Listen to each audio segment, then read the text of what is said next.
The journey of a plant from a single seed to a fully grown tree is full of small yet significant subtleties. Let us accompany one such tree on this journey. The first step in assessing the condition of the planting site is to examine the soil. Attention is given to practices such as cutting and filling and installation of underground utilities. Backfilling against foundations can create great diversity in soil structure, which is extremely advantageous. The correct amount of water for plants is essential. Selected plants are tolerant of excess water for low areas. Therefore, trees and shrubs that can tolerate excessive moisture are often better suited to these poor sites. Although some plants tolerate low light conditions, most require full sunlight to maintain their vitality.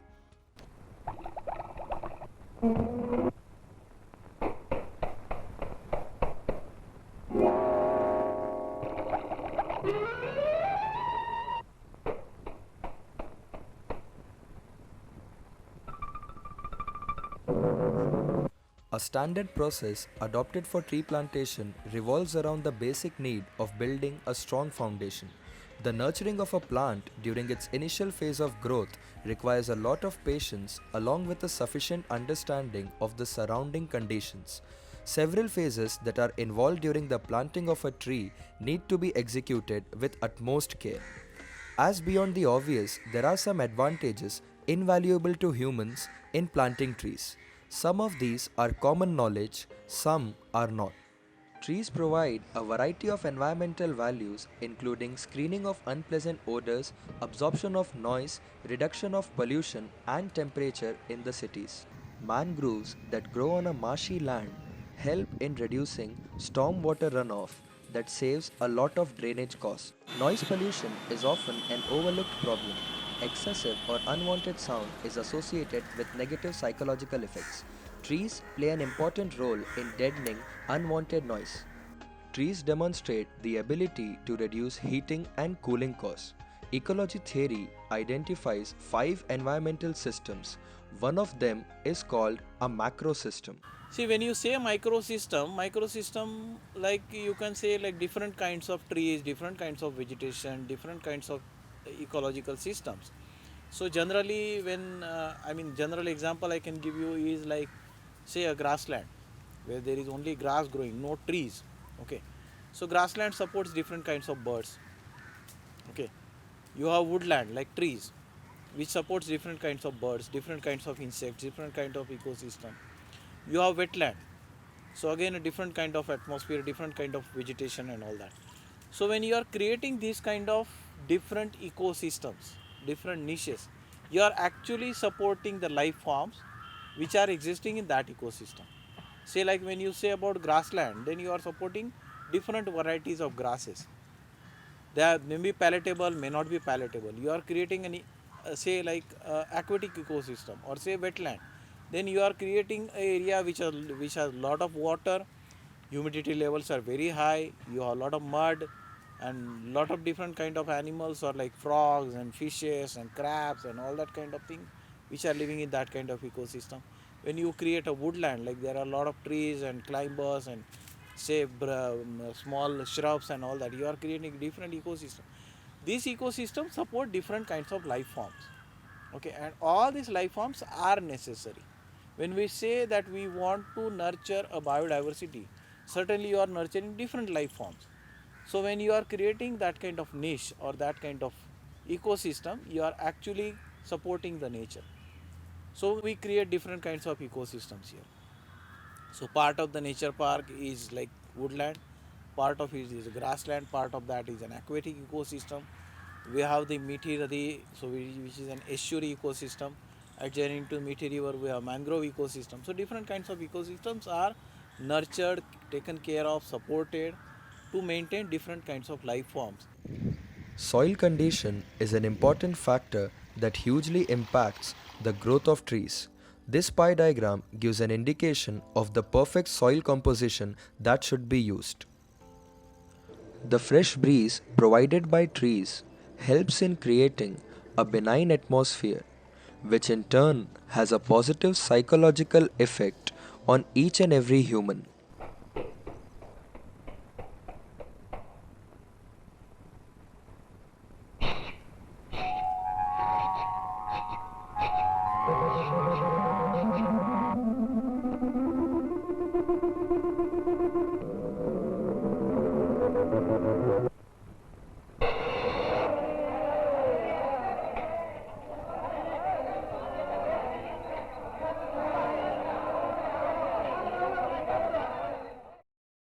Pollution is a large problem that has plagued our environment.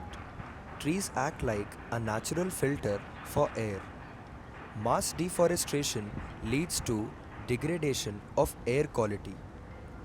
As we can see by examining the situation in cities like Delhi, where the amount of air pollution is increasing exponentially with the decrease in the number of trees.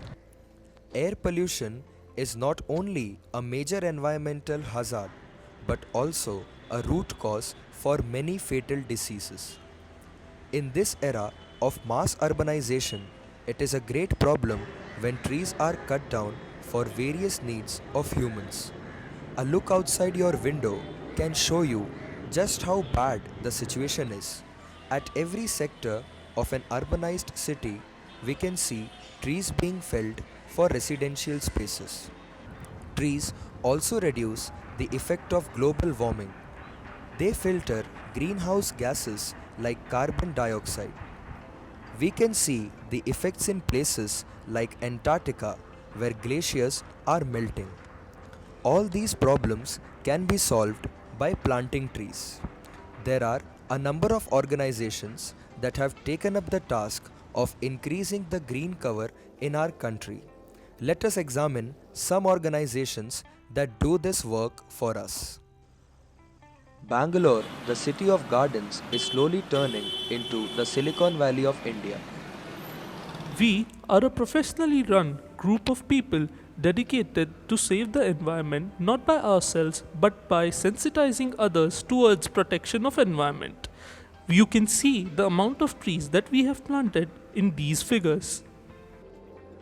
We then headed towards a village in Rajasthan called Piplantri. The villagers here plant 111 trees every time a girl is born, and the community ensures the survival of these trees. Over the last 6 years, Piplantri has managed to plant over 250,000 trees, including neem, shisham, mango, amla, among others. For the last several years, the Piplantri village panchayat has been saving female children. On this journey, we met George and Kelvin. They fostered a dream to do something for the environment. It culminated into an NGO known as Turning Tides.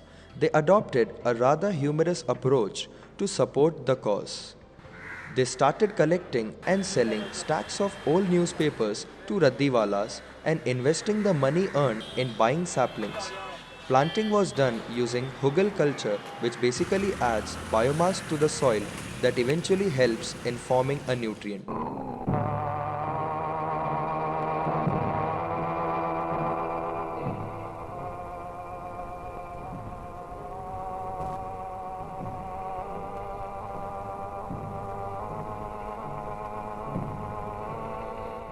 People in some parts of the country cut trees for their own selfish sake. Tree felling on a large scale can always serve a residential purpose but can never ever provide a very peaceful atmosphere. Not enough is being done to educate people. This leads to people cutting trees without being fully aware of the consequences. Some people are aware of the consequences of such wanton deforestation. This leads to cases where individuals start opposing the government through the means available to them. We now need individuals who dedicate their own time and efforts to the saving of trees and save our environment. Tree census is carried out, but it is frequently erroneous. In this bar graph, red bar represents actual data collected and blue bar indicates erroneous data.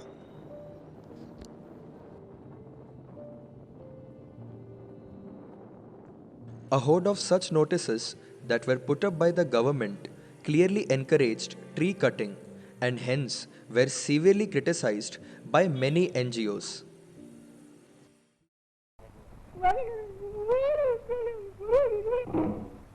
Even in such a bad scenario, the people of the Piplantri village have come together to combat this problem. On the other hand, NGOs like Turning Tides give their best to saving trees. There are a few more initiatives worth mentioning. RUR for One has come up with an innovative method for combining waste management and terrace gardening. It was my personal passion to make a successful terrace garden, which was 100% natural, organic, good with biodiversity, um, and a lot of it was to use the waste generated by the society to compost and use that compost within the premises. So what better way to use it than create a terrace garden? So what we do is we have about 29 families here in this building in Mahi, Fortune Heights, and we have sensitized and educated them to collect their waste separately. And then once we collect all the kitchen waste and the horticultural waste, we have a lot of trees. We have a beautiful peepal tree. We have Ashoka tree, Gulmohar tree. We have a coconut tree. We have a lot of trees in our campus that shed a lot of leaves. So we generate a lot of horticultural waste from the trees. That also was being dumped. So we took the kitchen waste, the horticultural waste. We have a system which produces compost, which actually belongs to the entire building. And we don't want to transport anything out of the building. So we take all that, we give it back to the trees. So our trees are flourishing. If you look down in the campus, we have beautiful trees and they're flourishing with the nutrient-rich compost. And we have also used that manure to grow this terrace garden. Another such initiative is Maharashtra National Park. MNP stands like a beacon to impart knowledge and spread awareness. Basically, the aim, as I told you, like in any urban ecosystem, people need to be educated about the natural ecosystem which are existing around that. Like say in case of Mumbai, Mumbai is a part of Western Ghat, so heavy rainfall during monsoon, and then followed by that we have summer, and after that we have we have winter, and then we have summer. Okay, now this this ecosystem leads to creating a kind of a woodland area. So if any area is left open, then obviously the tendency because of the heavy rainfall is to grow towards the woodland. So trees would grow. If it is the low rainfall area or less rainfall area, grasslands would grow, like in case of Madhya Pradesh or like in case of Marathwada or like in case of Rajasthan. Okay, but this area supports very good rainfall, so obviously our tendency is to become woodland. Then we have the coastal area because Mumbai is a coastal town. So within this ecosystem of thick forest and the coastal area of the sea or ocean and all that, what exactly exists? How best we can make use of that? How we can reduce the pressure which we are putting into that? That's the purpose of setting up nature park. A quick search on Google about parks will introduce us to a New York-based Central Park. Central Park is the green center of New York. It is almost 20 times the size of Mumbai's Borivali National Park. It offsets nearly half of the population of New York City.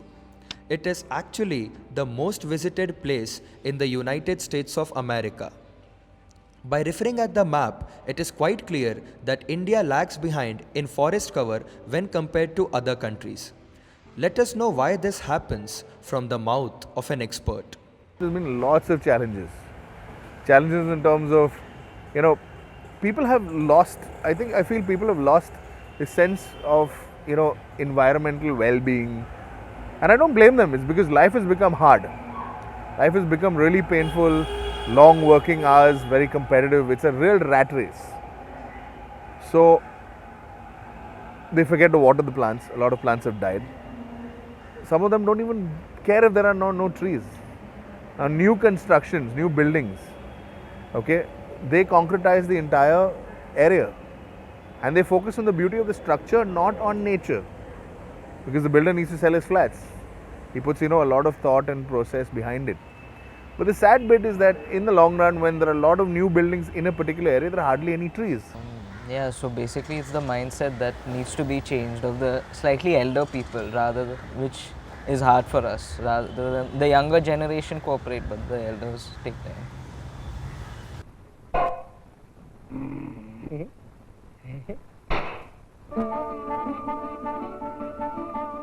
What we have tried to do here is essentially inform people about the various alternatives that can be used. People that live in rural areas can follow the example of Piplantri, whereas in urban areas, terrace gardening can be followed. Terrace gardening presents a simple and easy to maintain alternative, whereas Piplantri presents an opportunity for the entire community to come together.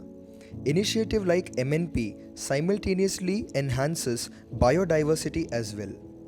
So, finally we can say that this is the situation. The government, which should be protecting the trees, is not really doing much, whereas the civilians are spending their valuable time and efforts when they really should not have to. This situation needs to change, and fast too, unless a suitable alternative is found out fast at some point. The resources of the civilians' non-profits will dry up. In this situation, the question remains, what can you do? As an individual, what is your responsibility? The answer is plant a tree, nurture it, let it grow, and then and only then can you be sure that you have done enough for this world we live in.